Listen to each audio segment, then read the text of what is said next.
지난주에 제가 방언 기도에 대한 설교를 했더니 성도님들에게 두 가지 반응이 있었습니다. 한 부류는 목사님 최고의 설교였습니다, 이렇게 반응하신 분들이 있어요. 방언에 대해서 이렇게 쉽고 체계적이고 재미있게 정리된 내용은 처음 들어봤습니다, 이렇게 말씀하신 분들이 있었어요. 또 어떤 분들은 설교를 듣는 중에 추임새를 넣고 싶었다, 이렇게 말했어요. 추임새 무슨 말이냐? 맞습니다. 내가 경험한 성령님도 지금 목사님이 말씀하신 성령님이 맞습니다. 목사님이 얘기하신 거 내가 다 경험했습니다. 그래서 손을 들고 나도 그렇다고 이렇게 말씀하고 싶었던 분들이 계셨어요. 저한테 얘기를 해주더라고요. 그러나 우리는 늘 부끄러워서 손을 들지 않습니다. 또 한 부류는 목사님 최악의 설교였습니다, 목사님이 그런 분인지 교회가 이런 곳인지 실망스럽습니다 라고 말씀하시는 분들도 있었던 것 같아요. 저는요, 빗소 가족들이 성경과 우리 교회를 좀 신뢰하시고 깊은 영적 세계를 겸손히 알아가는 그런 삶이 됐으면 좋겠어요. 그렇게 소망합니다. 여러분, 여기 앉아 있는 분들 영적 세계를 맛보신 분들은 이상한 사람들이 아닙니다. 학력으로 봐도 우리 교회는 고학력자들이 많고요, 이성적인 사람들이 굉장히 많은 교회예요. 사회적인 위치도 굉장히 높은 분들이 많습니다. 그런데 그런 분들이 이런 영적 세계들을 경험하고 맞아요 목사님 저도 그거 경험했어요, 이렇게 동의하시는 분들이 많다는 겁니다. 내가 당장 이해가 되지 않는다고, 내가 경험하지 않았다고, 또 아무리 들어도 이것은 상식적이지 않다, 과학적이지 않다라고 생각돼서 여러분 마음을 닫거나 그렇지 않았으면 좋겠어요. 왜냐하면 원래 종교라고 하는 것, 이 신앙이라고 하는 것은요 여러분 초월적인 거예요. 초월적인 거, 영적인 것이에요. 당연히 초월적이고 영적이기 때문에 상식과 과학의 단계를 뛰어넘는 것이거든요. 그래서 여러분들이 그런 것들을 좀 수용하는 측면에서 바라보시면 좋을 것 같습니다. 왜 이렇게 앞에 서론이 기냐? 지난주에 오늘도 방언에 대해서 조금은 얘기를 해야 될 것 같아서 제가 드리는 말씀입니다. 여러분, 모든 언어, 방언도 언어잖아요. 언어에는 수준과 단계가 있습니다. 한글도 마찬가지. 우리 아이가 태어나면 아이들이 한글을 배워나갈 때 이제 옹알이 한다. 옹알이. 뭔가를 말을 하는데 우리는 잘 못 알아들어요. 그냥 옹알이 수준에서 합니다. 그리고 뭐 초등학교 정도 들어가면, 이제 유치원 정도 들어가면 말을 하는데 그 단어가 굉장히 한정돼 있어요. 그런데 더 우리가 배우고 성숙하고 성장하다 보면 지금 여러분들이 쓰시는 그런 화려한 언어들을 쓰는 것과 같죠. 영어도 마찬가지입니다. 영어도 초보자가 있고요, 중급자가 있고 고급자가 있어요. 방언도 마찬가지. 처음에는 방언하면 말 같지가 않아. 그냥 따따따따따 이래가지고 무슨 뭐 애기 옹알이 하는 것 같아. 이게 아주 초급자 단계예요. 그래서 방언을 받았다 그랬어요. 여러분들이 한다 그래서 처음부터 화려한 언어 같지가 않아요. 그냥 옹알이 수준의 그 초급자들이 굉장히 많습니다. 그러니까 들으면 이상한 거지. 그런데 조금 단계가 올라가면 중급자 정도 되면 어떻게 되냐? 라임이 형성됩니다. 라임. 여러분 아세요? 힙합 할 때 보면 라임이 형성되잖아요. 라임이 형성되고 그 혀와 그 내 입 구강 구조가 굉장히 편안함을 느껴요. 그런데 고급 과정이 되면요, 고급자가 되면, 지금 우리 교회는 내가 아직 그런 분들은 못 봤는데 실제 언어같이 합니다. 기도를. 방언인데 저희 교회 오신 강사님들 제가 이렇게 같이 기도를 하니까 기도 얘기를 이렇게 들어보면 어느 강사님은 중국말을 그대로 해요. 중국말처럼 해. 근데 내가 봤을 때 진짜 중국말 같아. 또 어느 강사님은 기도하는데 불어해요. 불어. 프랑스. 그러니까 내가 봐도 이거는 한번 프랑스 사람 한번 앉혀놓고 들어보고 하고 싶어요. 진짜 불어 같아요. 근데 그분들은 자기가 불어를 못한대. 근데 해요. 또 어떤 분은요, 한 번도 미국에 안 갔는데 자기가 영어를 한국에서 물론 공부했지만 이 언어, 이 방언 기도를 많이 해서 그런지 몰라도 이 언어가 굉장히 습득이 빨라졌다는 거예요. 그래서 자기는 한 번도 외국에 간 적이 없지만, 미국에 간 적이 없지만 미국 영어, 영국 영어, 인도 영어를 완벽하게 구사한다는 거예요. 와, 부럽더라고. 그죠? 이제 그런 분들이 있어요, 여러분. 자, 오늘도 좀 힘들죠, 여러분, 받아들이기가. 네? 실제 그렇습니다. 제가 오늘 사도행전을 계속 공부하고 있는데 사도행전에 등장하는 처음에 나오는 것들은 거의 완전한 것으로 하나님이 다 만드셨어요.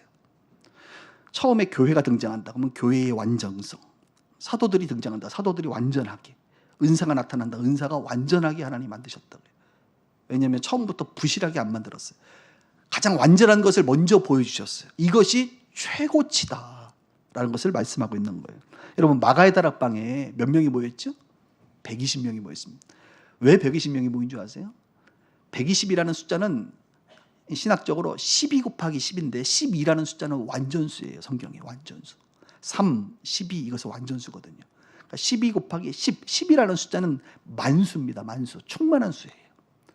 그래서 119명이 모인 것도 아니고 115명이 모인 것도 아니고 하나님이 의도적으로 120명이 모이도록 한 이유는 완전한 기도 공동체로 하나님이 모으신 거예요. 사도 중에 한 명 가룟 유다가 죽어서 11명의 사도로 그냥 사도행전을 시작해도 되는데 하나님이 그 중에 마띠아를 굳이 뽑게 하는 이유가 뭐냐? 사도 공동체의 완전성을 위한 거예요. 12명의 사도, 완전한 공동체가 되게 하신 겁니다. 다음 주에 보시면 교회의 모습이 등장하는데 이 교회의 모습이 완전한 교회로 하나님께서 만드셔요. 왜냐하면 원형이기 때문에.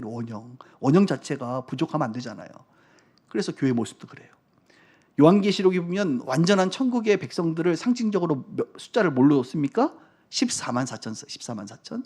14만 4천이라는 숫자는 뭐예요? 12 곱하기 12 곱하기 만수, 10의 3수란 말이에요. 그러니까 만수와 완전수를 다 결합한 게 14만 4천이에요. 이게 상징적인 겁니다. 하나님의 구원을 받을 사람들을 완전하게 채우신다. 이런 의미예요.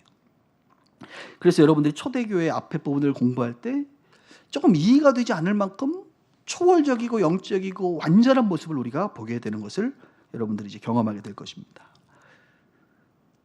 방언 중에도 최고 단계가 있다고 그랬죠. 그 최고 단계는 거의 실제 언어 같습니다. 언어. 사도행전 2장에 보면 실제 언어로 사람들이 들었어요. 오순절을 맞이해서 원근 각처에서 경건한 유대인들이 모여서 이 오순절 절기를 지키는데 이스라엘 백성들 중에 이제 예수를 따르는 120명이 기도를 하다가 성령이 임하니까 충만해지니까 방언을 막 했는데 이들이 말한 방언이요. 오늘 성경 읽으면 막 메대인, 뭐 갑보기디아인, 뭐 수많은 지역에 있는 사람들이 자기들의 언어로 듣게 된 거란 말이죠. 이게 이상한 일이잖아요. 그리고 그 언어로 들을 때의 내용이 뭐냐? 내용이 하나님의 큰 일이라 그래서 하나님의 큰 일을 들었다. 그래서 그들이 다 어떻게 놀라고 당황하는 거예요. 왜 놀랬겠어요? 왜 당황했겠어요? 자기들의 언어를 저들이 모를 텐데 어떻게 자기들의 언어로 지금 막 말하고 있지? 그래서 당황하고 놀란 거예요, 그들이. 그래서 서로 말하기를 이 어찌된 일이냐 이렇게 막 말을 하는 거예요. 그러니까 그 중에 어떤 사람이 이렇게 얘기하죠.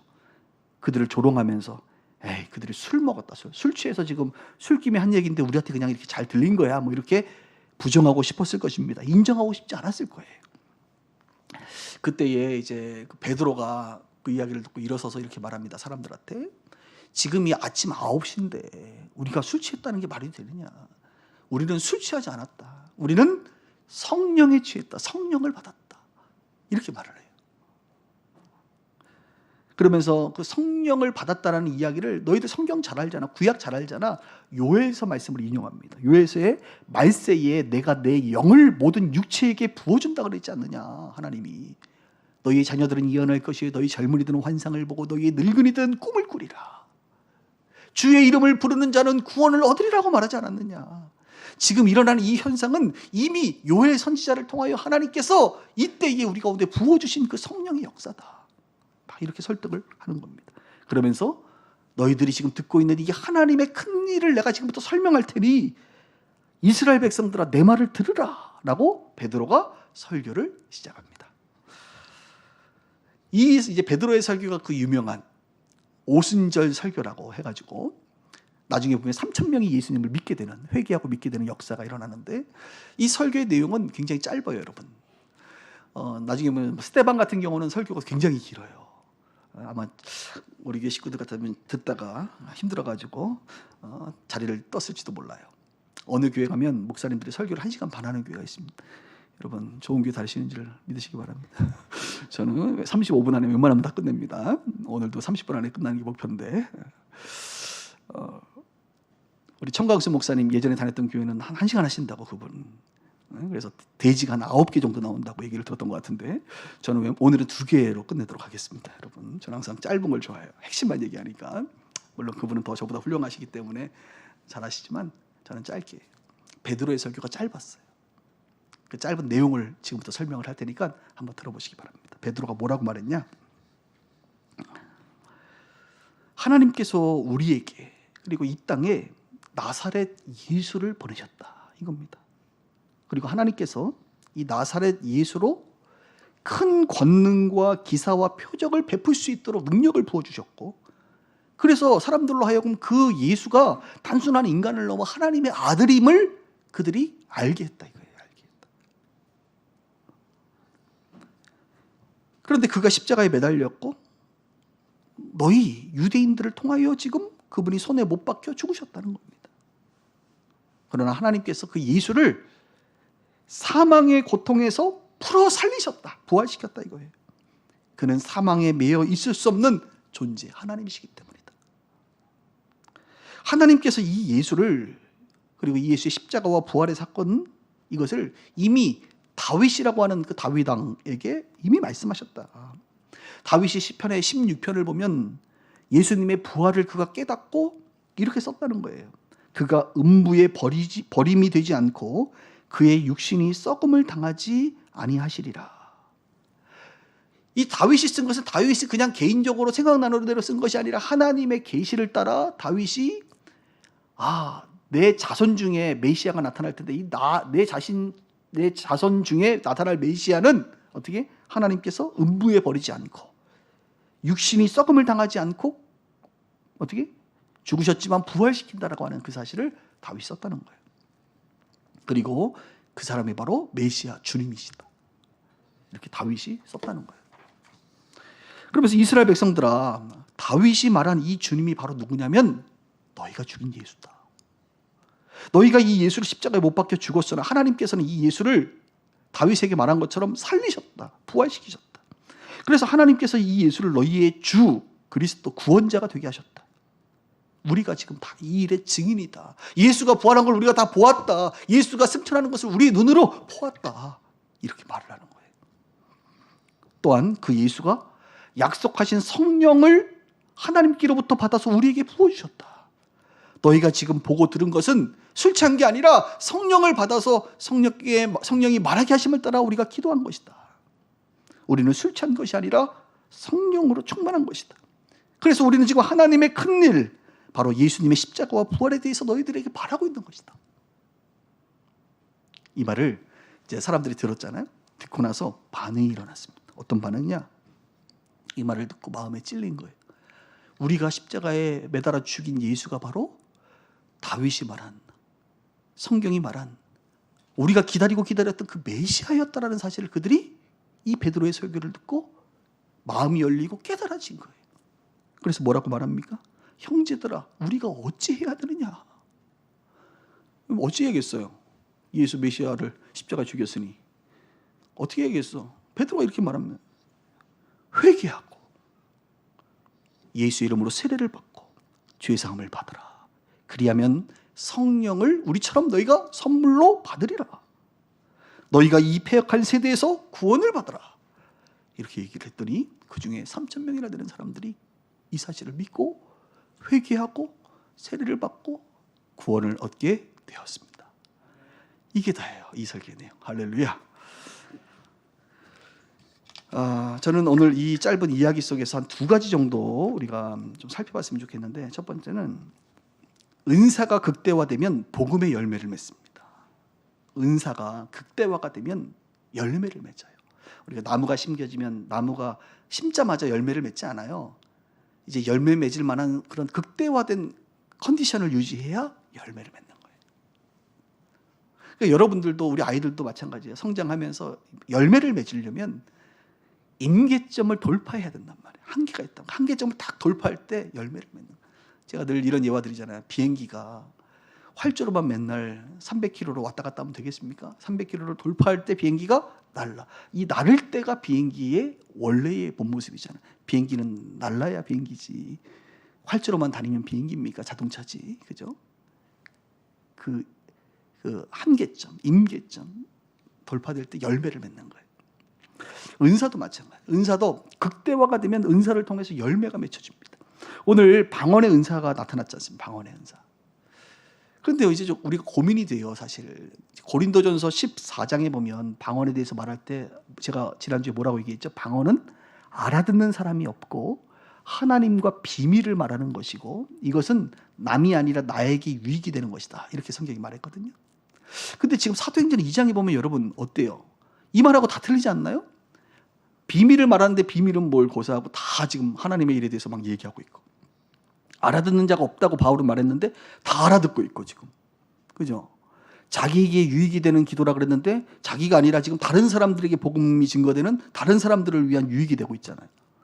그래서 여러분 이 방언에 대한 고린도전서 14장에 바울이 말한 방언과 사도행전 2장이 말한 방언에 대한 논란이 굉장히 심합니다.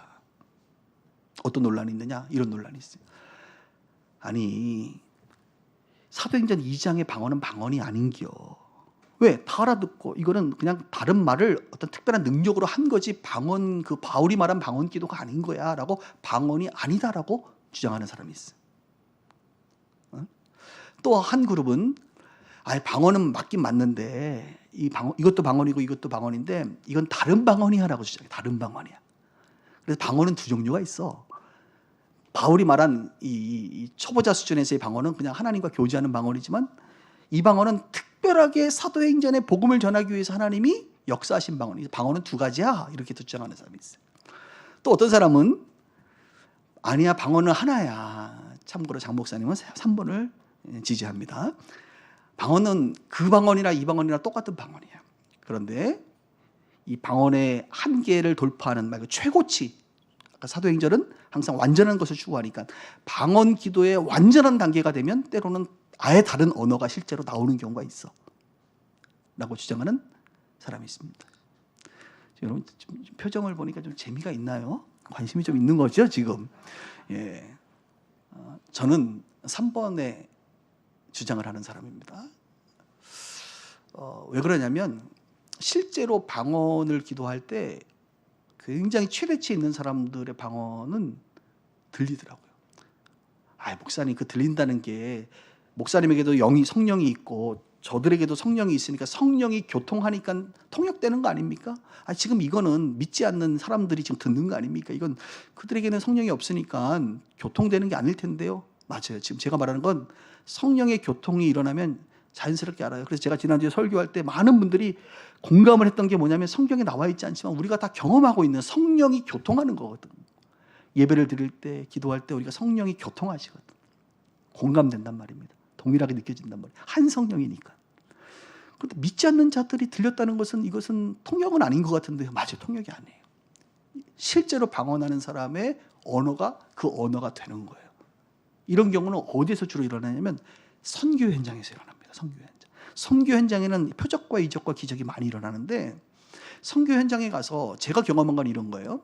중국 사람들이 한족 사람들이 모여서 집회를 하는데 제가 중국말을 하나도 모르잖아요. 그런데 한족 사람들이 막 찬양을 하는데 제가 앉아서 이렇게 찬양을 하는데 하나도 모르니까 저는 이렇게 뭐 하겠어요. 그냥 속으로 흥얼흥얼거리면서 아는 노래가 아니에요. 전혀 모르는 노래를 하는데 어느 날은 늘 그런 거는 아닌데 제가 한두 번 정도 경험했어요. 어느 날은 집회를 가서 찬양을 하는데 이분들이 하는 중국말이 내가 무슨 말인지 알겠더라고. 이것은 어떤 경우입니까? 성령이 교통하는 거죠. 저들이 성령 안에서 부르는 그 중국말이 내가 뭔지 알 것 같아. 그냥 이것을 전 통역이라고 보는 거죠. 그런데 그렇지 않고 실제 선교 현장에 가서 복음을 전해야 되는데 복음을 말이 안 통하니까 못 전하잖아요. 그럴 때 제가 시키는 방법은 뭐냐, 그냥 붙잡고 기도하라 그래요. 붙잡고 기도하라. 그러면 여러분들이 만약에 붙잡고 기도를 하는데 막 혹시 방언을 하시는 분들이 있다면 방언으로 막 얘기해 보세요 한번. 상대방이 여러분들의 간절한 기도 때문에 감동을 받아 눈물을 흘리지 않고 실제로 들려서 주님의 음성에 터치받는 사람들이 일어납니다. 지난주도 감당하기 어려운데 목사님 오늘은 더 하네요. 여러분 제가 이렇게 거짓말할 사람처럼 보입니까? 뭐 거짓말해서 어디다 쓰려고. 오히려 이런 설교 해가지고 지금 굉장히 무리한 설교를 해가지고 제가 목회가 힘들 수도 있는데, 근데 저는 사람을 기쁘게 하려고 하지 않고 하나님을 기쁘시게 하는 목사이기 때문에 말씀도 제가 좀 얘기하는 거예요. 실제로 선교 현장에 가서 붙잡고 그냥 기도해버려요. 그러면 그 사람이 들려요. 하나님의 큰 일을 때로는 듣게 하신다고요. 그리고 실제 어떤 언어처럼 하나님이 역사하시는 게 종종 일어나요. 저는 이 초대교회 역사가 바로 그런 거라고 저는 생각해요. 그래서 우리도 나중에 가거든 어떻게 해야 돼? 내가 몽골 사람들 전도해야 되는데 몽골말 하나도 못해. 그럼 그냥 붙잡고 그냥 같이 기도해 보세요. 그러다 보면 들리는 경우가 있습니다. 자, 무엇을 말하고 싶으냐? 무엇을 말하고 지금 방언을 말하는 게 아니라 여러 가지 은사라는 것이 극대화되고 최대치가 되면 여러분 사람들의 주목을 받게 되고 관심을 갖게 돼요. 다음에 보면 사도행전 3장에 태어나면서부터 안진뱅이, 그러니까 걷지 못하는 사람이 등장하잖아요. 성전 미문에 앉은. 그때 베드로와 요한이 지나가다가 그 사람을 보면서 뭐라고 말합니까? 은과 금 머니 좀 주세요. 구걸하니까 나에게는 머니가 없어. 나에게는 은과 금은 없거니와 내게 있는 것으로 주겠다. 내게 있는 것은 나사렛 예수거든. 예수의 이름으로 형제여 일어나 걸어라 했더니 어떻게 돼요? 그 사람이 일어나 걸어버립니다. 자, 이거 뭡니까? 치유의 은사잖아. 치유의 은사. 베드로에게 무슨 능력이 있나요? 아니에요. 예수 이름의 능력으로 치유하는 놀라운 역사가 일어난 거예요. 일어났을 때 그 다음 결과가 중요한 거예요. 뭡니까? 사람들이 이 사건을 보면서 모이기 시작합니다. 아니 저 사람은 태어나면서부터 성전에 앉아서 늘 구걸하던 사람인데 일어나 버렸네. 저 사람이 어떻게 이런 일이 벌어졌지? 저 사람 누구야 도대체? 저 사람 저 베시 저분 베드로 누구야? 그래서 솔로몬 성곽에 모여서 그때 복음을 전할 기회를 맞이한단 말입니다. 저는 여러분들에게 하나님이 뭐 방언이 아니더라도 여러 가지 은사를 줬을 거라고 봐요. 어떤 사람은 뭐 예능이라든지 예체능의 은사를 줄 수 있죠. 근데 예체능의 은사가 극대화가 되면 탁월한 뮤지션이 되기도 하고 스포츠맨이 되지 않겠습니까? 그런 사람들이 여러분, 그런 사람들에게 사람들은 주목하게 돼요. 은사의 최대치가 일어나면 사람들에게 관심을 받게 된다고. 어떻게 당신에게 이런 놀라운 능력이 생겼느냐? 그때에 우리는 뭐라고 고백해요? 나의 물론 꾸준한 훈련과 노력도 있지만 하나님이 나에게 이런 은사를 주시고 달란트를 주셔서 내가 이것을 잘 개발했을 뿐입니다. 내가 잘난 것이 아니라 하나님이 주신 은혜입니다. 라는 고백을 하면서 예수 십자가 복음을 전할 수 있는 계기를 마련한다는 거예요. 어떤 분이 비즈니스 사업을 합니다.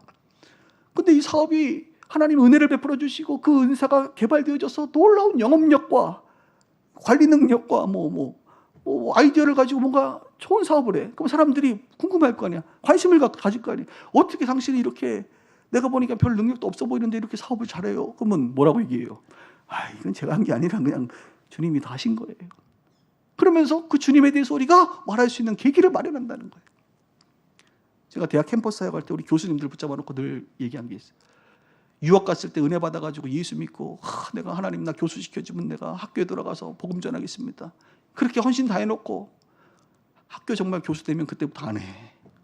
왜? 번거롭고 힘들고 아이들이 싫어하고 그러니까 그냥 교회 생활은 열심히 하지만 학교에서는 안 한단 말이야. 캠퍼스 보고말은 누가 해야 되느냐?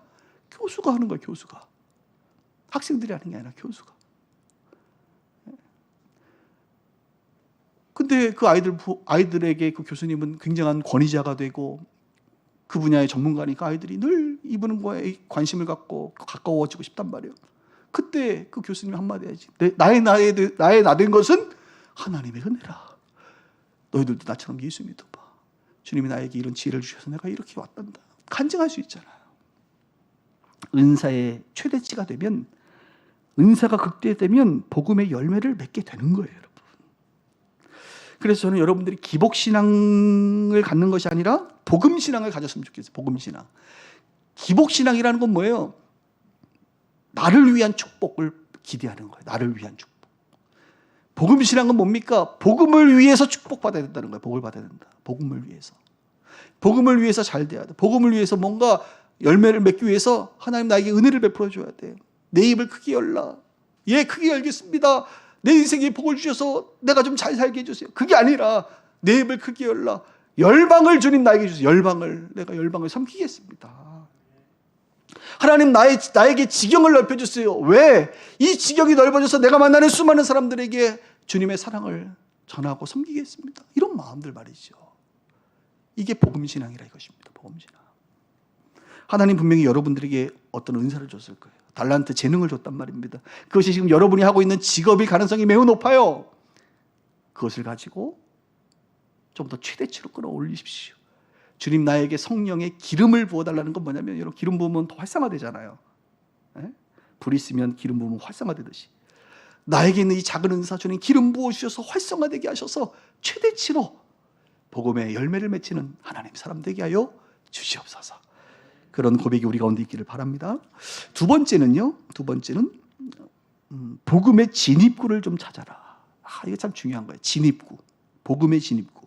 그럼 복음은 변하지 않아요. 복음은 우리가 다 알고 있는 복음입니다. 베드로가 말한 복음, 바울이 말한 복음, 장 목사님이 말한 복음은 다 똑같아요. 하나님은 계신다. 그러나 우리는 죄인이라 하나님 만날 수 없다. 우리의 죄를 위하여 예수님이 십자가에 대속 대신 우리 죄를 용서하셨다. 그 예수를 회개하고 믿어라, 영접해라. 그러면 거듭나게 되고 우리가 하나님의 자녀가 되고 하나님과 영적인 교제를 할 수 있다. 이게 이제 복음이잖아요.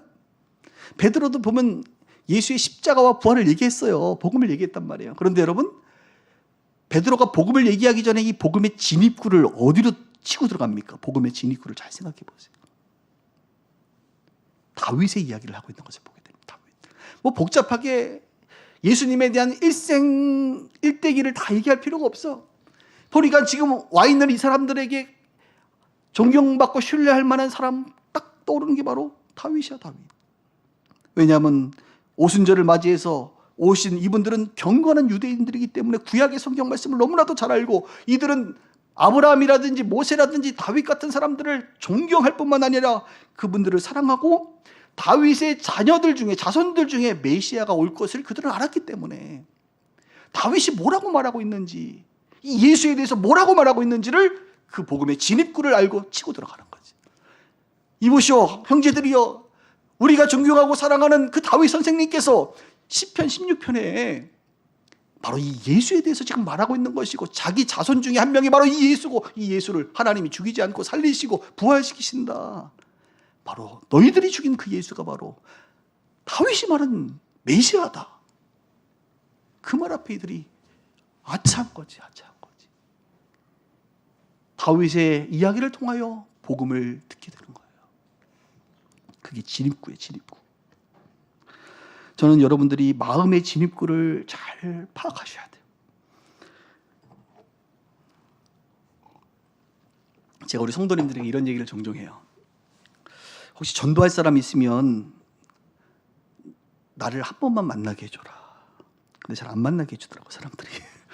여러분 혹시 주변에 전도하고 싶은데 어떻게 될지 모르겠다 하면 저를 한 번만 만나게 해주세요. 아멘.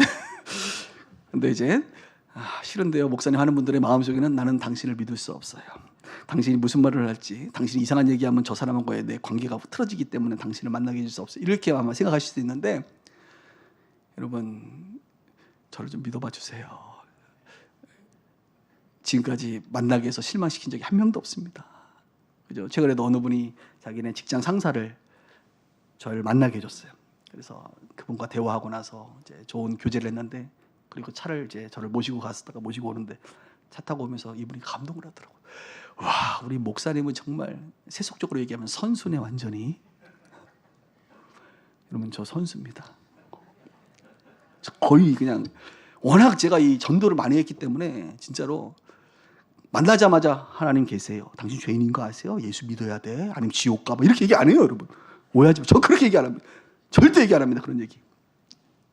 저의 관심은 뭐냐? 이 사람과 대화를 하는 거예요. 자연스럽게 대화하다 보면 사람들은 인생에 여러 가지 고통의 시간들이 많아.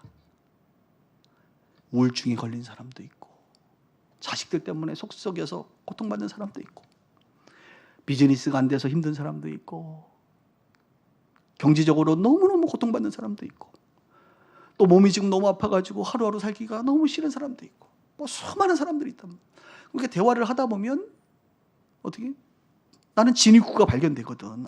이분은 지금 우울증으로 심각하게 고통받고 있구나. 그럼 제가 어떻게 하겠어요, 여러분? 우울증 고침받고 싶죠. 이제 더 이상 우울하지 않기를 원하죠. 그럼 다 원하지, 다 원하. 우울증 환자는. 그럼 이제 우울증을 고치는 방법을 제가 알려주죠. 모든 이름 위에 뛰어나신 이름 예수. 모든 만물을 복종하게 하시는 예수. 여러분 모든 문제의 근원은 예수 그리스도를 통해서부터 시작 가능합니다. 우리 교회도요, 우울증 갖고 계신 분들 많이 왔어요. 뭐 약을 막 늘 먹으신 분들도 계시고, 딱 봐도 그냥 얼굴이 늘 이렇게 우울하고 이렇게 다운돼 있고 이렇게 눈에 초점을 잘 못 맞추고 이런 분들도 계셨어요. 근데 저는 알거든요. 예수는 우리의 모든 정서적인 질병들을 고칠 수 있는, 예수는 우리의 질병을 고칠 수 있는, 예수는 우리의 마음에 위로를 주시는, 우리의 문제의 근원을 해결할 수 있는 분이 바로 예수님이시거든. 그래서 그분들과 대화하고 교제하다 보면 자연스럽게 제가 이 문제에 대해서 해결할 수 있는 방법 중에 하나가 예수 그리스도를 믿고 영접하고 이분 예수님과 함께 동행함으로 말미암아 이 마스터 플랜을 쫙 설명한단 말이에요. 그럼 대부분이요 굉장히 호의적으로 기독교에 대해서 호의적으로 또 예수에 대해서 한번 믿어볼까 하는 마음이 든다 이거예요. 네, 여러분 저를 한번 믿어주세요. 그래서 저는요 다른 데는 시간을 안 빼도 복음을 전하는 자리면 제가 다 다립니다. 대전에도 가고 예전에 어느 요양원에 우리 아버지 돌아가실 것 같은데 목사님 와서 전도 좀 해주셔서 사전에 합의가 돼야 된다. 합의했어요. 다 갔더니 경건하게 우리 요양원에서 준비하고 계시더라고요. 목사가 온다고 하면 다들 이제 준비를 하고 있어요. 결전의 날을 준비하고 있어요. 근데 아이까지 살아계시더라고요. 몇 년 됐는데 감사하죠. 감사할 일이죠. 감사할 일이죠. 그래서 여러분 진입구를 찾으셔야 돼요. 꼭 제가 아니더라도 여러분들이 그 만나는 분들의 지금 고통의 문제가 있잖아요. 그리고 우리가 알고 있는 그 믿고 있는 그 예수가 그 사람의 그 문제를 해결할 수 있는 소망이 되심을 우리는 알잖아요. 바로 그 진입구를 찾는 거예요. 오늘 베드로는 바로 이 진입구를 찾아서 짧은 이 메시지를 강력하게 전함으로 말미암아 결과가 어떻게 됐습니까? 3,000명이 주님께로 돌아오는, 회개하고 돌아오는 역사가 일어난 것입니다. 진입구를 어떻게 찾느냐? 기도해야 돼요. 기도하고 기도하면 하나님이 지혜를 주세요, 여러분들에게. 어떤 사람을 위해서 한번 기도해 보세요. 기도하다 보면 하나님이 이 사람의 진입구는 이것이구나 라고 지혜를 주신다니까요. 그럼 그 주님의 지혜를 따라 그 진입구를 치고 들어가시면 복음을 전할 기회를 맞이할 수 있으리라고 봅니다. 말씀을 정리할게요. 오늘 설교 제목이 하나님의 큰일인데, 이들이 방언을 했을 때 사람들이 하나님의 큰일에 대해서 들었는데, 여러분 하나님에게 가장 큰일이 뭔지 아세요? 우리를 구원하기 위하여 자기의 아들 독생자 예수를 이 땅에 보내고 그분이 십자가에 죽으시고 부활하신 이 사건이 하나님에게 가장 큰 프로젝트야. 큰일이에요. 큰일. 여러분들이 기도하고 있는 수많은 일들도 물론 중요해. 그러나 내가 보니까 그것보다 하나님에게 가장 큰 일은 이 복음이 증거되고 확장되고 복음을 사람들이 알아가는 거, 영원히 구원받는 게 가장 중요하더라 이것이죠. 최근에 장례식을 집례도 하고 보면서 사람이라는 존재는요 정말 성경에 보면 적신으로 왔다 적신으로 간다. 적신이 뭐예요? 뻘건 몸뚱아리로 태어났다가 그냥 가는 게 인생이고, 길어봐야 100년이고, 아무리 성을 쌓고 뭐 많은 것을 모아놔봐야 하나도 못 가져가. 입관 예배 보세요. 입관할 때 보면 손발 딱 묶여가지고 그냥 관에 그냥 들어가는 게 인생이라니까요, 여러분. 이 땅에서 우리가 살아가는 이유가 있다면 하나님이 이때에 우리를 이곳에 보내서 하나님의 큰일을 우리로 먼저 알게 하시고 영원히 구원받게 하시고 또 이 땅에서 많은 사람들을 구원하고 의미 있는 삶을 여러분들이 여기서 살다가 복된 삶, 기쁜 삶, 행복한 삶 살다가 다시 고향으로 돌아가는 겁니다. 고향이 어디예요? 네. 천국이죠. 저는요 개인적으로 우리가 이 땅에 사는 것은 출장 나왔다 이렇게 생각합니다. 출장. 집 떠나서 여기 와서 이제 일을 열심히 하고, 아들아 가자. 아유 이제 다 했군요 주님. 감사. 좀 못한 것 같은데 괜찮아. 너 말고 내가 다른 사람도 보낼 테니까 너무 걱정하지 마. 놓고 가는 거예요. 다시 가서 또 쉬는 거예요. 다시 보내는 거 아닙니까? 다시는 안 보내세요. 한 번만 보내세요 우리 주님. 우리를 일용적으로 우리를 한 번만 쓰십니다. 그래서 그게 인생이더라고요. 저는 올 한 해 여러분들이 하나님의 큰 일을 하길 원합니다. 하나님의 큰 일. 하나님의 큰 일을 하는 사람들이 큰 사람이야, 큰 사람. 네, 그런 큰 사람 될 수 있기를, 우리 교회가 이런 하나님의 큰 일을 할 수 있기를 간절히 주님의 이름으로 축원합니다.